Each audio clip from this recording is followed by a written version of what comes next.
Ada satu kisah yang sangat menarik, yaitu kisah seorang pegawai dermawan yang terbakar di alam kubur. Kok bisa ya terbakar di alam kubur padahal orangnya sangat dermawan? Ternyata ini dosanya. Bagaimana kisah selanjutnya? Mari kita nonton bersama.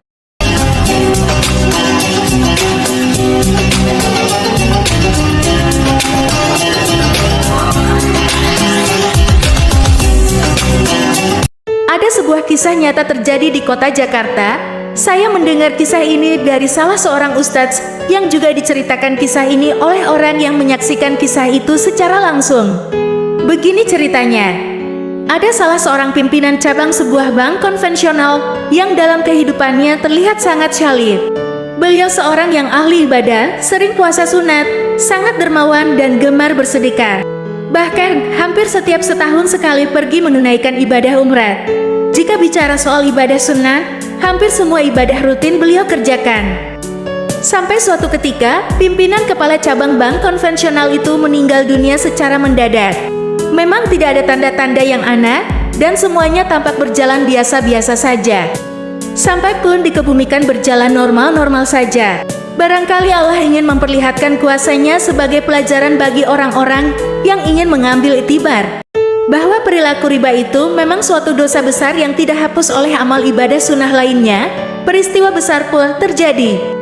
Tak berselang lama dikuburkan, belum lagi para pentaksiah pulang. Tiba-tiba serombongan pengantar jenazah baru lainnya berdatangan ke tempat lokasi yang sama. Mereka mengklaim bahwa liang lahat yang dipakai oleh jenazah yang baru dikuburkan itu sebenarnya atas nama jenazah keluarga mereka. Jenazah baru itu pun akan dikebumikan di liang lahat yang sama. Ketegangan pun terjadi hingga berujung pada percekcokan adu mulut di sekitar lokasi liang lahat yang baru dikebumikan. Usut punya usut, ternyata pada hari yang sama dan jam yang sama ada dua liang lahat yang sama-sama dipesan di lokasi yang sama, namun berbeda nomor lubang lihatnya. Kesalahannya terletak pada petugas gali kubur yang keliru memasukkan jenazah, sehingga liang lahatnya tertukar. Si keluarga jenazah yang baru datang ngotot agar jenazah yang sudah dikuburkan itu dibongkar lagi jenazahnya, sebab jelas nomor bookingnya tertukar. Namun si keluarga jenazah pertama yang sudah terlanjur menimbun jenazah keluarganya pun keberatan jika harus dibongkar lagi. Bagaimana mungkin jenazah baru saja dikebumikan harus digali dan dikeluarkan lagi untuk dipindahkan ke lubang lahat yang lain? Kesalahannya terletak pada petugas gali kubur yang keliru memasukkan jenazah, sehingga liang lahatnya tertukar. Si keluarga jenazah yang baru datang ngotot agar jenazah yang sudah dikuburkan itu dibongkar lagi jenazahnya, sebab jelas nomor bookingnya tertukar. Namun si keluarga jenazah pertama yang sudah terlanjur menimbun jenazah keluarganya pun keberatan jika harus dibongkar lagi. Bagaimana mungkin jenazah baru saja dikebumikan harus digali dan dikeluarkan lagi untuk dipindahkan ke lubang lahat yang lain?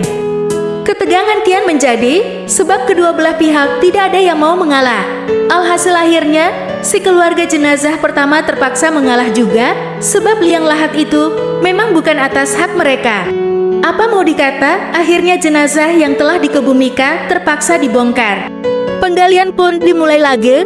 Ranah yang ketegangan kian menjadi, sebab kedua belah pihak tidak ada yang mau mengalah.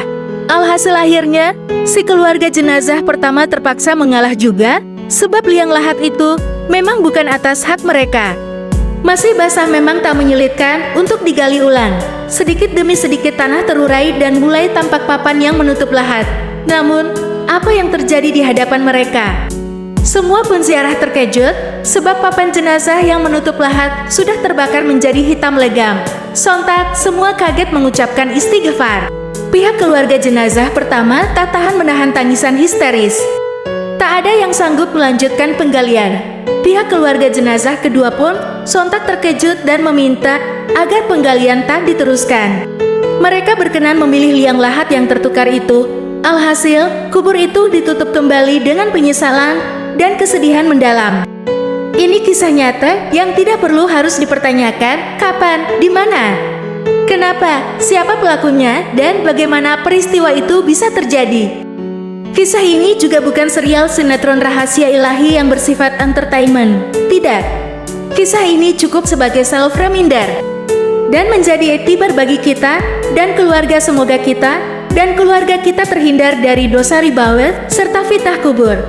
Cukup sekian dari channel ini, semoga ilmunya bermanfaat. Assalamualaikum warahmatullahi wabarakatuh. Jangan lupa subscribe, like, dan share.